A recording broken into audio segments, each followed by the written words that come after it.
Hello, everyone. Welcome to Faith and Fellowship. We're three guys based in Utah. I'm Kirk. I'm Joel. And I'm Lyric. And the goal of our show is to share stories and beliefs from different people local to our area. Our mission is to bring civil discourse and allow people who hold different faiths a platform to tell us what they believe. The show's model consists of an interview episode and a follow-up response episode where we'll discuss the topics that were brought up with our guests in the initial interview and give our take from a biblical standpoint. Full disclaimer, not all comments and opinions expressed by our guests represent our own opinions. Thank you guys for listening and enjoy this episode.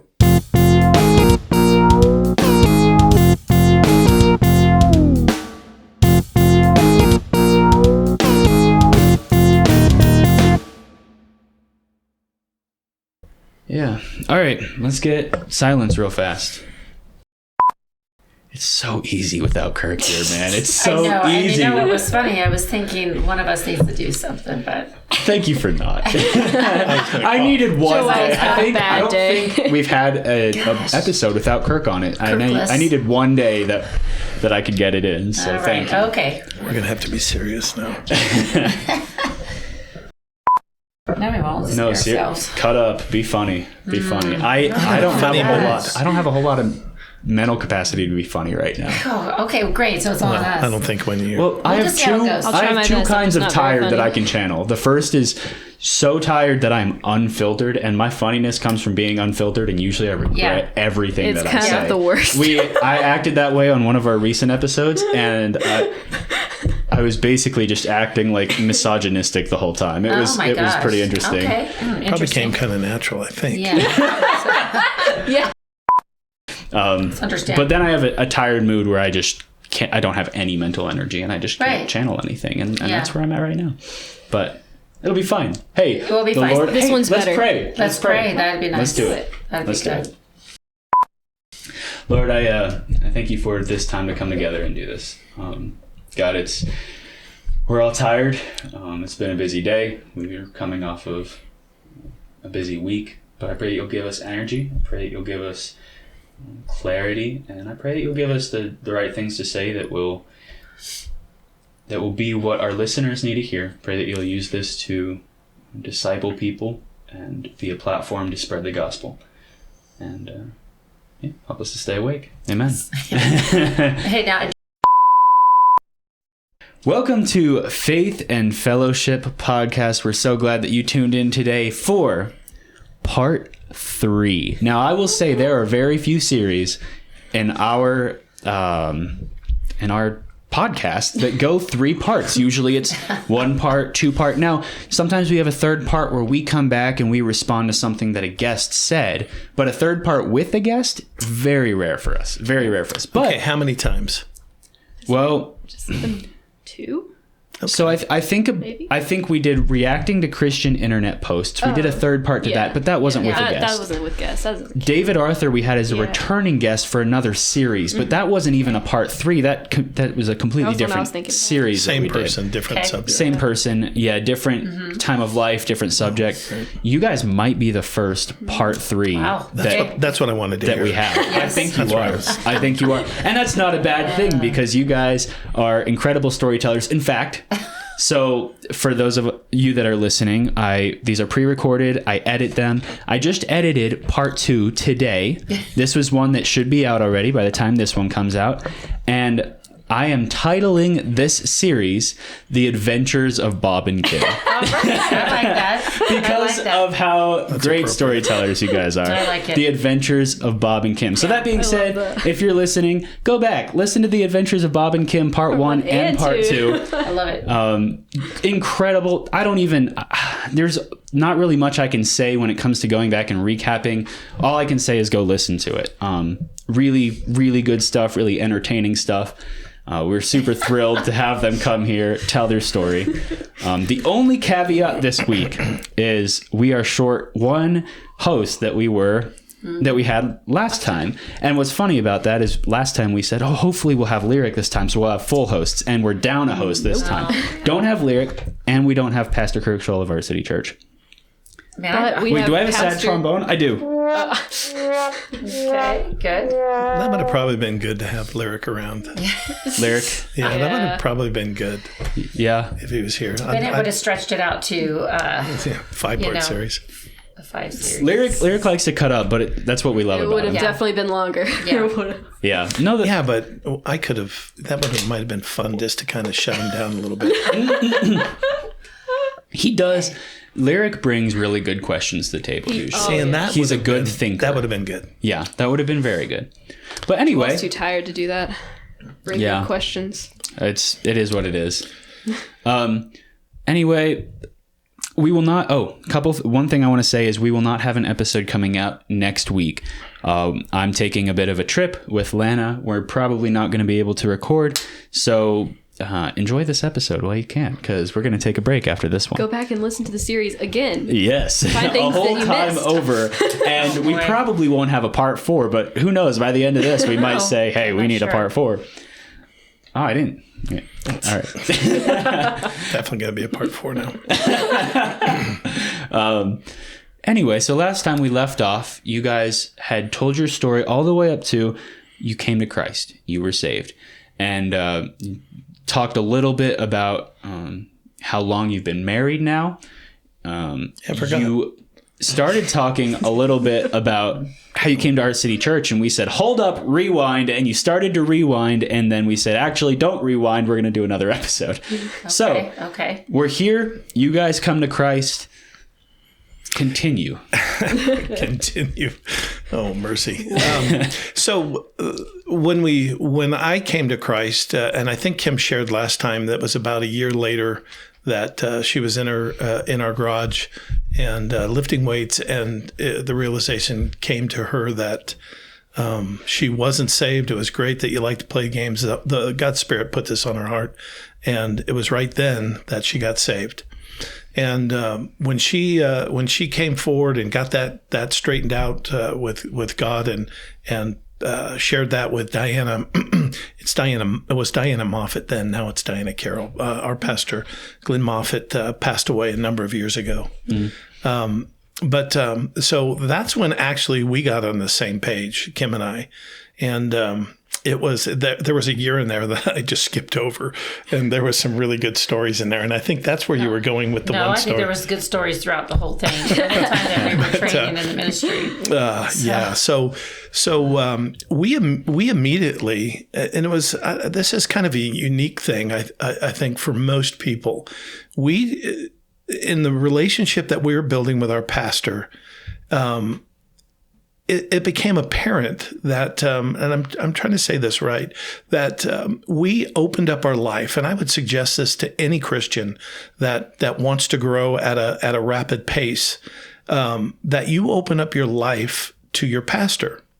And we just said and to him, basically, whatever you see in our life that's not appropriate for a Christian life, you have full authority to tell us about that, and to, I guess you could just say, call us on the carpet. And as we were in the Word, as we were under the preaching, and then during the week reading, we both started just delving into our Bibles. I remember we used the King James version at our church, but I remember having some it was some funky little Bible that you had that was kind of NIV? it wasn't. It was like My mom's old. one of my it mom's wasn't even a Bibles. it was like a paraphrase type Bible. Okay. And it was really those are poor. Those are weird. And so I remember reading that, like a chapter out of that. Then I'd go over and read the King James. And then pretty soon, as you grow, I put that other one aside because it became so silly to me. How sophomoric, I can use that word. How shallow that was in the words that it used. Yeah. And did I have to pull out a dictionary? Yeah, because I wasn't used to. But a Noah Webster dictionary, an old one, original one, has all the King James words in it. And so I grew, and it was it was fantastic. So we just told Pastor and his wife, "Hey, just pour your lives into us," and that's how it started out. Well, as we continue it on, it just almost became a natural thing, I believe, for us to just move forward and begin to implement ourselves or take part in ministry for whatever that was, and whether it was with the youth group or some other types of things. It was just kind of just living that life. Just serving in the church. So just filling spots and whatever. Spirit working within you guys. Well, yeah, and it's just natural that you get saved and your life changes and you enjoy the church family that you're around. And then you see that there's work in the ministry that needs to be done. There's never enough people. And not working for salvation, but working to have a ministry that can reach a community. So I worked the nursery, I taught Sunday school, we did the teens. But I just remember the main part is being discipled by the pastor and his wife. Yeah. So, and those were some hard times because we're going through growing pains. You're trying to align your life up with the Lord's word, and you're coming from we're coming out of the world, and I've just been saved. Pretty but heavy. this is years in the makings, because we're after Caitlin, our first, was born, and then we had other children that came along too. I'm learning to be, the homemaker. And that was kind of going against the grain of things, from my background. I think I mentioned before that and maybe I didn't, but my attitude was I didn't want to be married or have children. Yeah.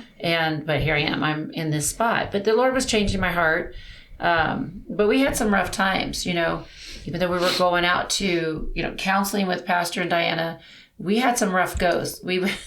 I remember going out on dates, and they would watch Caitlin, and we would be like, I think it was Red Robin. We got to the restaurant, but we weren't there 5 minutes, and he did something. I know Bob did something. Of course I did, right? It was to make me mad. And her head was spinning around. To make me mad, and I just said, I'm out of here. Let's go home. I want you to take me home. So he went home, went in there, got the baby. It's at Pastor's house, so he's running in there to get the baby, and they're looking at him like, you guys just left, Yeah. Why are you back so soon?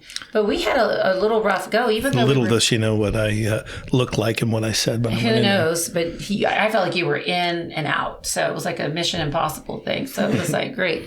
But the thing is, it's because whatever we were fighting over or whatever, God was trying to get a lot of things changed in my life, Both to of get us, my yes. perspective changed from just what I thought was right into what, really accepting what God is saying in his word about my role as a wife and mother.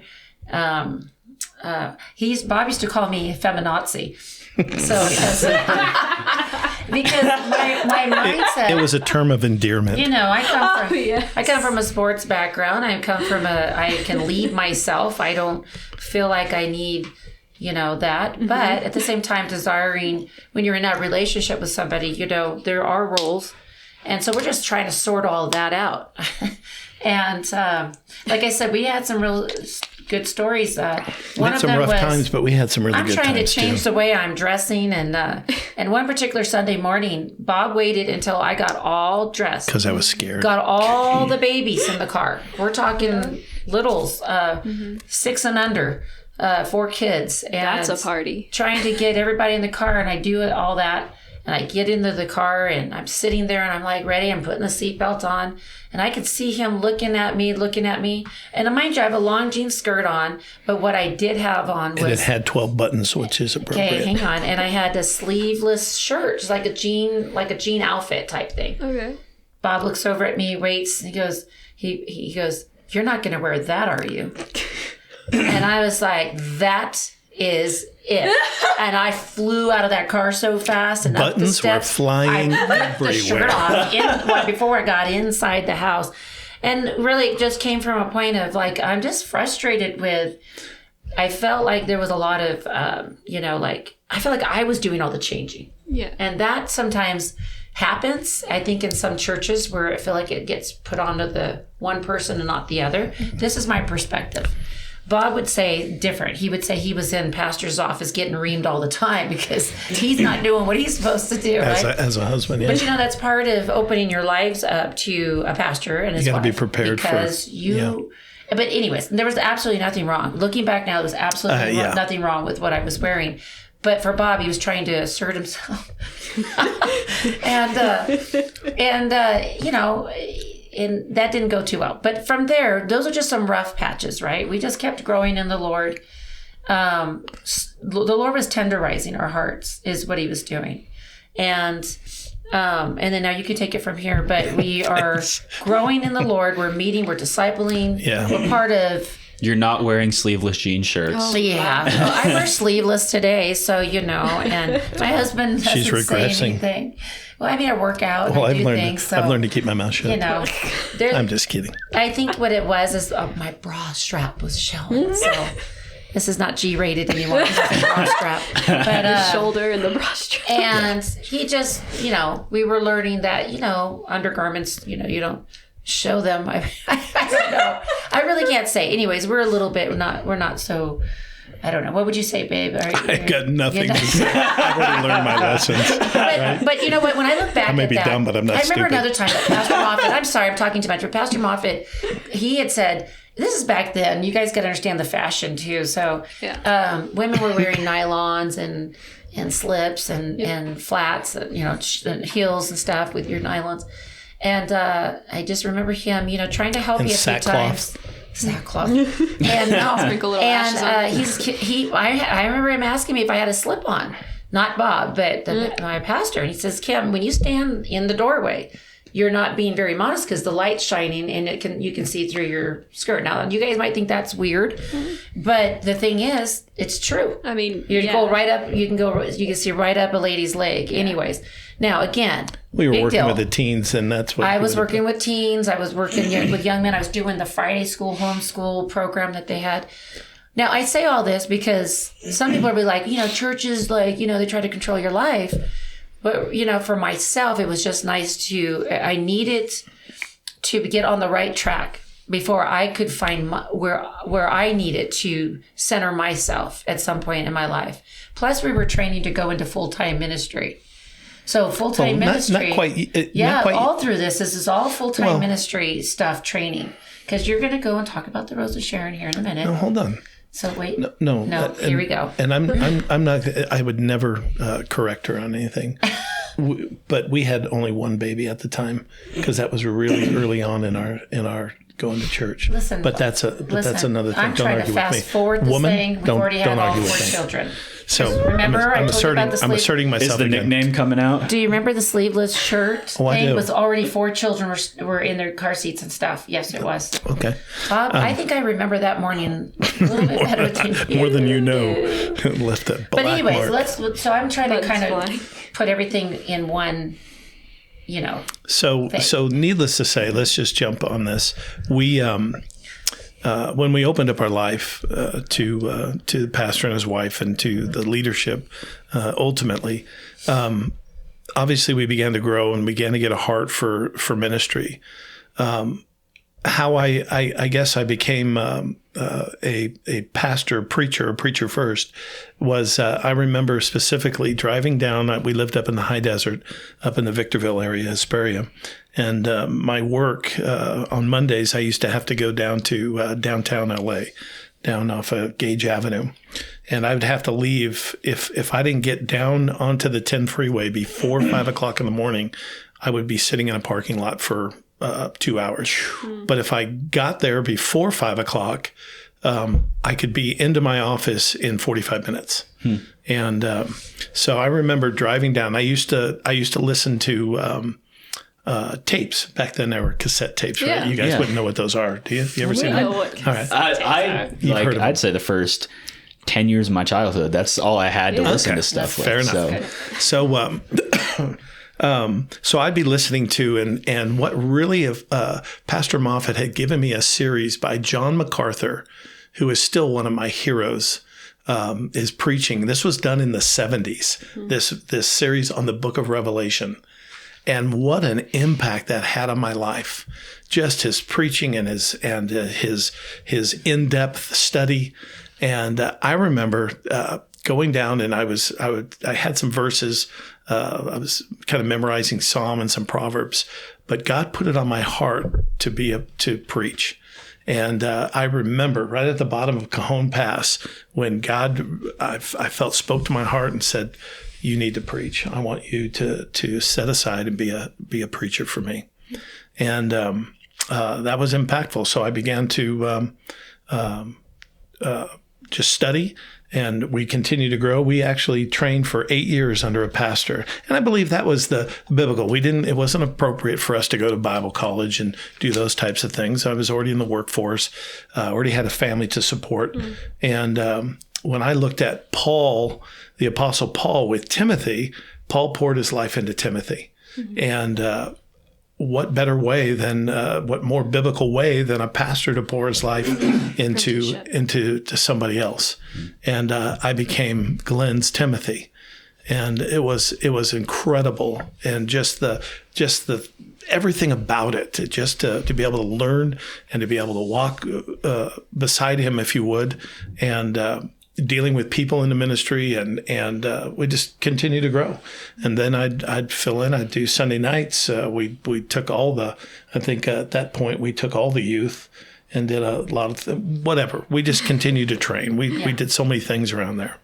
And so that's kind of where it started. And so after 8 years, I'm really jumping ahead here. Well, it wasn't quite. Yeah, it was about 8 years or close to it. Let's just say 6 years into it. I had been on, I'm going to share about the Rosa Sharon Life Center. I had been on the board of directors for a small little crisis pregnancy center that was in the high desert. And it was, it had been a Catholic kind of offshoot or ministry for many, many years, but it never really they couldn't find directors. They couldn't find volunteer help very good. It kind of just languished out there for many, many, many years. And God put this on Pastor Moffat's heart, and this ministry and what it meant, because we had a few ladies in it, including Kim, that were volunteering and counseling these young ladies in crisis pregnancy. And so he asked me to come on. This is part of my training, part of everything. He asked me to come on the board of directors. I have a business background. I was pretty good in the business world.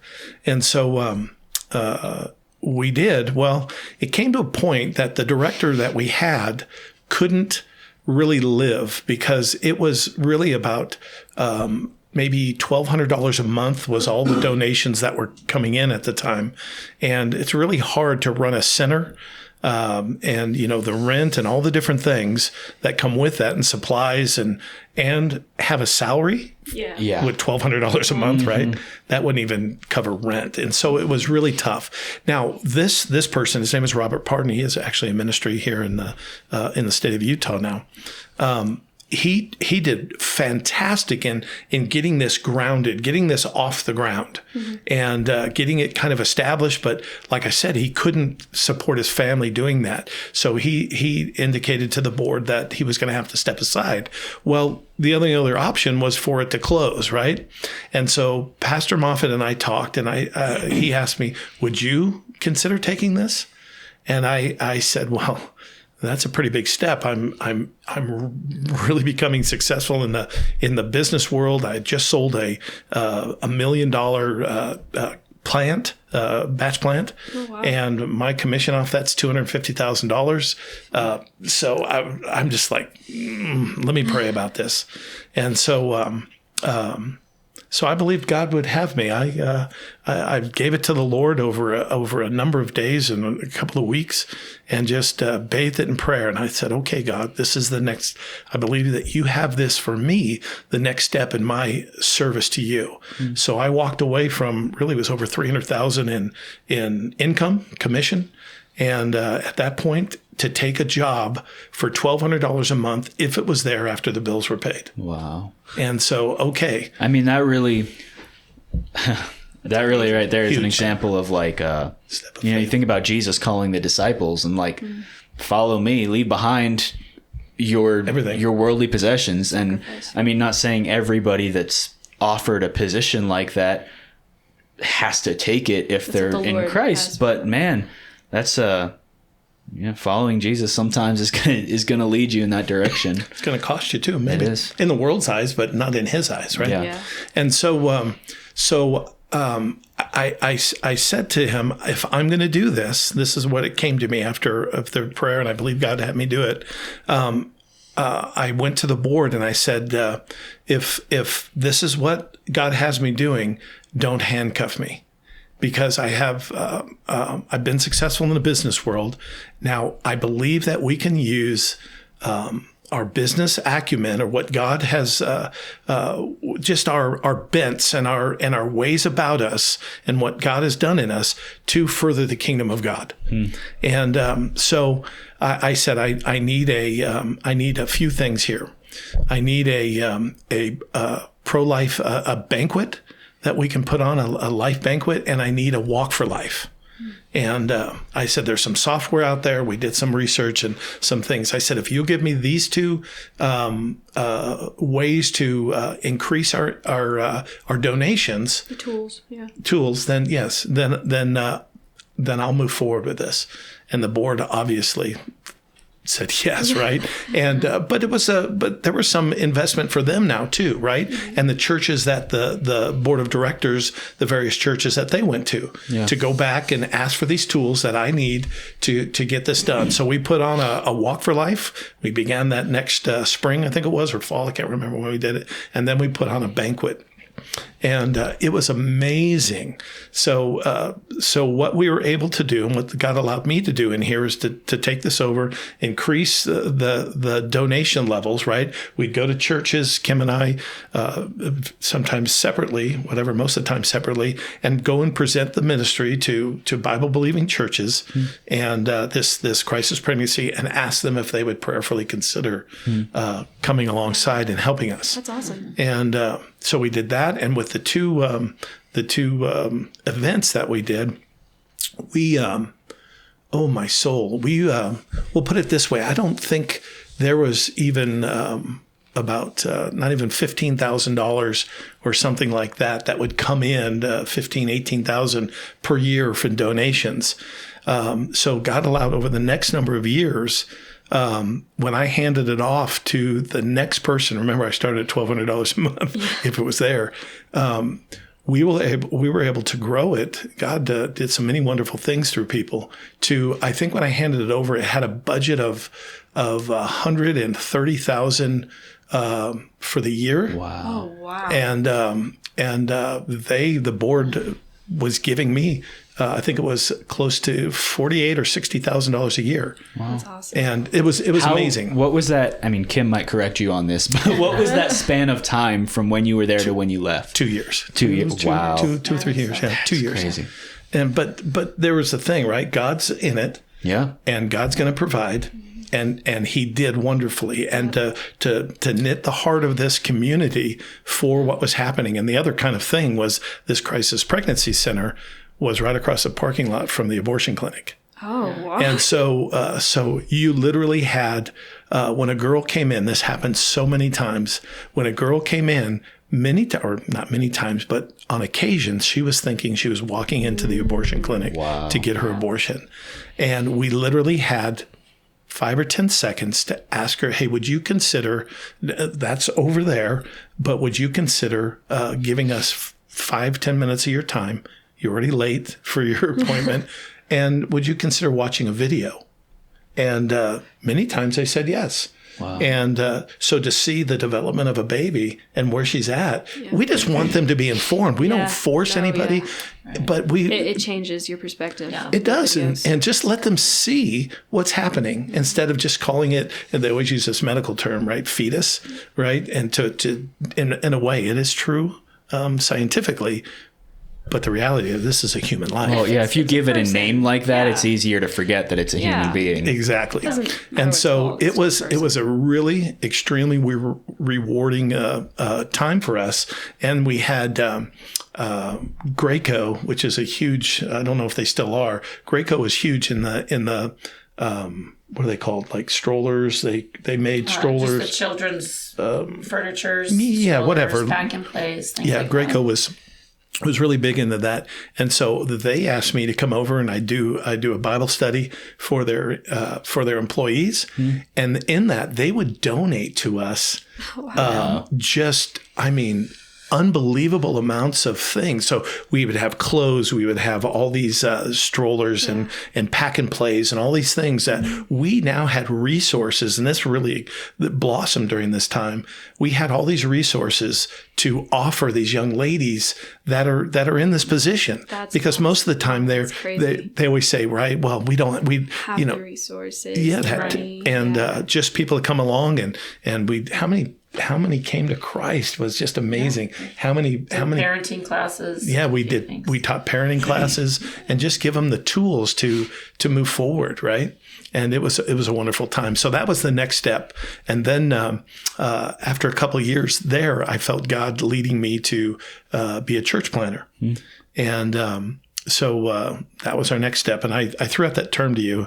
Most people don't know this one called, it's a term in non-denominational Baptists as deputation, where we would go out and present our ministries. We'd live by faith. This was another amazing stories, how God provided here. And go and raise our support to go out as missionaries. It didn't come from mom and dad, right? The money. That's kind of the angle here, right? When certain churches send their missionaries out, mom and dad pays. But biblically, if you look at it, Paul was a tent maker, and a few of the other aspects to ministry, you just went out and did it, right? Yep. So we raise support, and you see that with the Corinthian church and other things supporting Paul in his ministry. And so this was our next step we have so many incredible stories of what God did in this time. So now we needed to move out of our house or move away from a house and have a trailer to live in, to travel around the country and present our ministry and raise support. Right. And so, it was still done anonymously. Somebody had a heart for who we were in our ministry, and somebody gave us at the time $25,000 anonymously to buy a trailer. And now this was like an 80-something trailer, but to buy a trailer, and then somebody else donated a pickup for us to do it. It was amazing what God did. How old were you guys when this was going on? Were your kids still? Oh, they were all babies. Okay. That's, I think everybody was, I want to say Katie was about 7. Caitlin was 7, and probably 7, 5, 4, and, going on 3, probably Hannah was. So they were little. Oh, wow. Yeah, it was exciting time. So. And even transforming that fifth wheel trailer into something that all 6 of us could live in was another amazing. But anyways, that all got done, and I remember you had a death in the family, and you flew back to California, and we were supposed to be in oh mercy, where was it? Texas or Oklahoma Texas or Oklahoma for our first meeting. Mm-hmm. And I had to start out with all 4 kids by myself, never pulling this trailer. Well, one time up the hill, but never really going on a trip, and having all the kids with me and starting it. I was scared. So the first night I made Flagstaff, and we stayed at a church. It was just amazing. But anyways, that's kind of how that went, and we continued to grow. So we went after we raised our support, which was another amazing thing. It usually took 2.5 to 3, sometimes 4 years to raise your support. We did it in like 16 months. And just God continued to bless, right? That's because our kids were cute. Yeah, right. I mean, it helps. It does help. I always called it the dog and pony show, but but because they could sing and they could do stuff. Anyways, it wasn't my preaching or any vision for anything else. But so you weren't up there dancing while you preached? No, nope. Swallowing swords? Nope. That's how Dad got money for. No, I'm joking. The clothes stayed on. Don't worry. Oh, what in the world, Joe? Edit that out, because just the thought of it, just edit it out. I can't edit my mind. Edit it out of your head. So that'll never leave. So anyways, we did that, and the whole goal was to go to Cedar City, Utah, to plant our first church. And so after 16 months, we got there, and oh mercy, it was of 2001, March of 2001. Yeah. Somewhere in there, yeah. And we started, we had made some contact with a family there that we'd heard about. And so we built a relationship with them, and we met in their living room. Nice. Yeah, and so man, it just began to grow. We did that, and then we moved to a dance studio. Speaking of that, for a month or two. For other purposes, no. Right. Dancing's big here. So we were in that for a little bit, and then as we continued to grow, we moved to an old Presbyterian church. It was absolutely beautiful. All the oak floors. It had a raised stage platform. It went downhill. I don't know what that's called. The seating, all the old pews. It was beautiful. Wow. And so we had that for years. And it was pretty neat. It was pretty wonderful. And that's where the ministry just continued to grow. And I think we were there almost 5 years when I kind of felt God was moving me on. I just had a heart of a church planter and to help or to be a part of new works. And so we passed that on to another pastor. Okay. And then we went to Salmon, Idaho. I felt, and that was another kind of thing that was just odd, right? I got this call from somebody that had indicated that there was a place called Salmon, Idaho that needed a work, right? Had a lot of churches. And maybe I missed it, but how long were you at in Cedar City? About 5 years. Okay. So it was established. It was there. It was a thriving ministry. Wow. And in fact, how long ago was that? We just celebrated. We were there, celebrated 20 years just a couple of years ago, a few years ago. Yeah, about 3 years ago. I think it's about 3 years ago it was. Yeah, 3 or 4 years ago. Mm-hmm. Yeah. So that ministry is still thriving. So we went on from there up to heard about a place called Salmon, Idaho. So we went and took a little drive up there, kind of a little survey trip, and it was gorgeous. I'd never been to so remote a place in my life. I think I have been to Salmon, Idaho. Well, you'd have to purpose to go through there, or you're going somewhere else. I think my family did an outreach there. Really? I think that's what it was. That's neat. At a church in Salmon, Idaho. Do you remember what the name of the church was? It might have been. There was don't you have a Southern Baptist background? I do not. Oh, okay. It's well, we don't have to get into my background right. on the air right now, but right. We do outreaches at churches of really any background as long as they preach the gospel. Yeah. Children's ministries, right? Was that? I don't know if I can say this name on the air. I could be wrong, but I think that was the pastor. I don't know that name. If that's Salmon, Idaho. We went to Salmon, Idaho for something, and I meet so many people. Then put it this way in perspective for folks. The nearest Walmart is 150 miles away in Missoula, Montana. No, he's Illinois. And keep going. I'm going to find it. Anyways, this was the remotest city in the continental United States. And like I said, 150 miles to Missoula. The nearest one in Idaho was 165 miles away down in Idaho Falls. And so that kind of puts it in perspective where you're at. Yeah. And so we felt the Lord leading us up there at the time. And we went up there and planted a church there. And it was great. But so coming from my background, I've not talked about it. And I don't know if we even have time to do that. But needless to say, we got up there and established a church and planted a church up there. And then just over due time, our kids are growing up. They're doing various things that we felt that God would have us come back to Utah. So how long were you at that church? Up there 5 years. 5 years. And did you found someone to pass it on to? No. No. It's a whole nother story, but we don't have the time for that. Okay.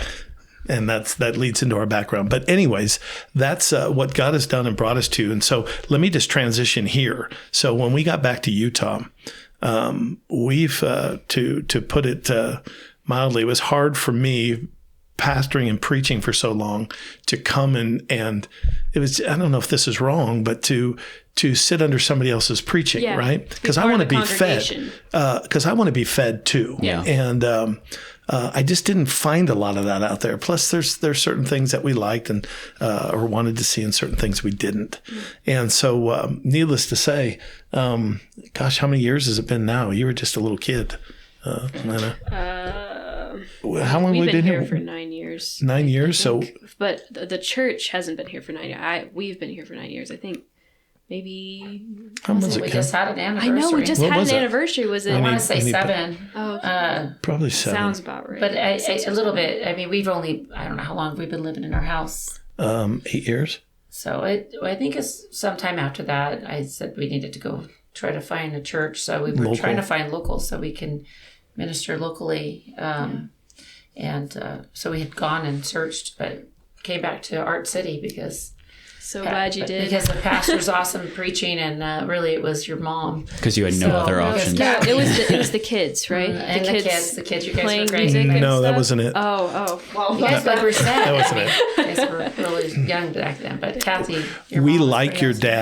dad. We love your mom. I Get that a lot. I would agree with that. Anyway, so we just walked into that church, and you have that funny story that I don't know if Oh, no, we have I time to just- tell, but We visited, and then I tried to reach out to Pastor Kirk, and at that time he didn't have a website and everything, so I just tried to reach him through the YouTube, Yeah. and I didn't hear anything back. Yeah. I was like, hey, I really like your preaching, but hey, Did you just like comment on a video? Yeah, I watched one of his videos, and we thought it was pretty solid. Was teaching from the Bible, and which was important to us. And like I said, he didn't get back to us. He got so a I lot think more tech savvy later on. right? So yeah, we he went, never responded. never responded, and I think we went and looked at a couple more churches, and then we just found our way back to Art City again. This is when you guys were meeting in the Holiday Inn, and then after that, We just kind of we stuck. just kind of stayed. So we're glad we did.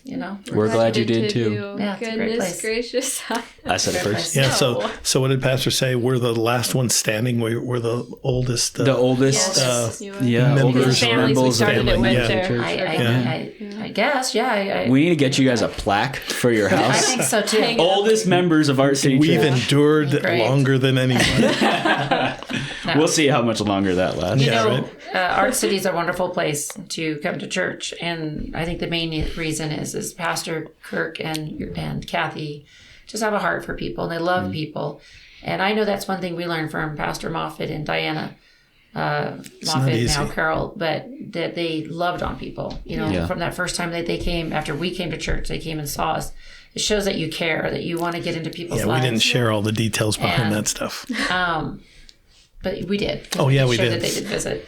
And I think your parents, I'm saying your parents, but Pastor and Kathy are the same way. They love people, and that's a priority to them. I think it Well, spreads churches, too. people. A lot of the members pick up on that and just love each Yeah. other too. It's Yeah. really just a loving community of a church. Yes, and people feel welcomed. And I promise you, if you start coming to Art City Church, you will be at our house for a barbecue at some point. I still have not been true. to your house So for barbecue. Joel, I know That's Joel's never purposeful. been there. I was about to say I've been here purposeful. for a year and a half. That sounds Oh, intentional. wow. Okay. That sounds intentional. Yeah, Well- we'll work on that. Roughly, you were gone for a while. Well, like since the point where I moved out Yeah. Yeah, here, You're- it's been a year. it's- They've it's had legit. one, They've but had, you were. they've you were had in- plenty of time to Yeah. have me over, and they Yeah. have not.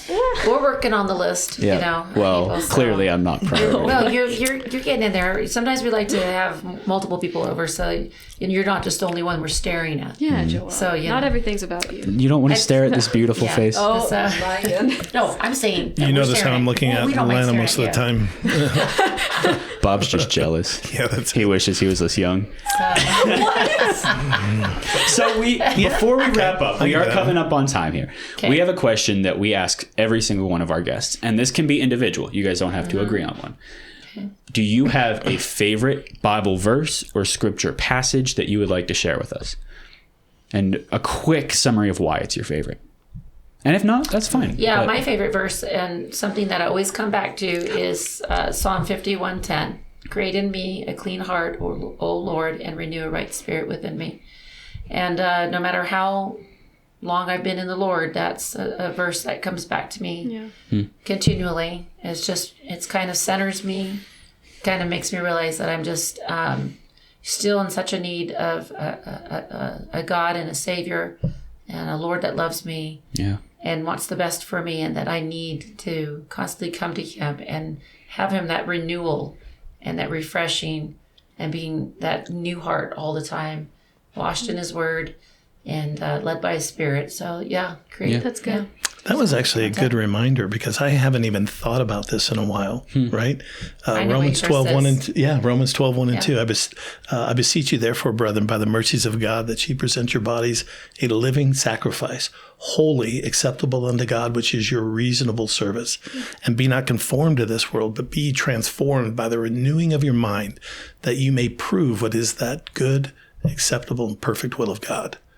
And it's just, that's where I came to in my life, is just pulling myself out of the world and giving myself to God, to be used of. That was really good. I hadn't thought about that one, and I had a little brain fade. Oh my gosh, how does it go? I saw it in your face. You're like, I know that verse, but once obviously, No, thanks for sharing. And the beautiful thing about really both of those verses is just, and you guys have said it, like I think almost every episode that we've recorded, you guys have said it all happens because of God, right? It's a sanctifying process that He does. We can't do it. We can try as hard as we want, but without Him, it's not going to happen. And that's what salvation is. And we just love talking about that here on the podcast. That's good. We want to thank you guys for coming on. You're welcome. We know that, It was fun. we're all busy, and you guys just, made time to come on. We're so thankful. Thanks for coming on. Thanks for being the oldest standing members, the oldest Artcity living Church. members. No, not like the oldest, but the oldest. Yes. I might even be the old now. No, No, there's a couple people that got me on that. Yeah, we don't have to say names. We won't. But yeah, I can start listening thank to you the guys old for people. coming on. If you're listening and you have questions and you'd like to contact us, our that'd be contact great. information is in the description. And if you'd like to contact Bob and Kim, have questions for them, contact us and we'll get to them and we'll let them know. At jschool@yahoo.com. This joke is so dead. You realize I you're wanted to bring like it back. it's failing. So She's funny. resurrecting it. Yeah, well, she's love it. she's failing. Okay. Speaking of was one of my resurrection, have favorite you met Jesus? No. And one more thing that we don't plug often is we actually have social media accounts. So if you're listening to this and you don't follow our social media accounts, I can't speak. You got this. Look us up on Facebook. Look us up on Instagram. We are Faith and Fellowship on both. So and we're also on YouTube if you prefer YouTube over Spotify or Spotify over YouTube. But Pastor Kirk may not get back to you. Yeah, on YouTube. Just he won't get be back to aware. us. Other people I that run the YouTube. I'll get back to you. Okay, Joel, then you got it. But yeah, This is why Joel on came our out. Facebook, our Instagram, you'll be able to keep up with a lot of the different things that we're doing, different seasons that we're releasing, different episodes, and any announcements about whether or not we're taking a week off like we are this next week. That'll all be up on our social media. So go give us a follow. It helps us out, and it'll keep you in the loop. You didn't tell me how much you love to hear my voice this time. Not this time.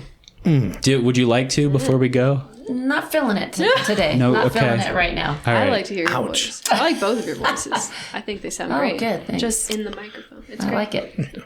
Just in the microphone. Well, thanks for listening, and we'll see you in the next episode that releases in 2 weeks. All right. Hint, hint. You're just throwing it at him, Joel. Remember. He's giving me the hard stare. Bye-bye. Kirk always, every time I say like, oh, see you next time, whatever, Kirk always goes up to the microphone and goes, bye. At the end Oh, of, my like, you gosh. can hear it in so many different episodes. I leave it in and he just goes, bye. That's funny. Are we done? We're done. Okay. We're done. Thank you guys. You're welcome.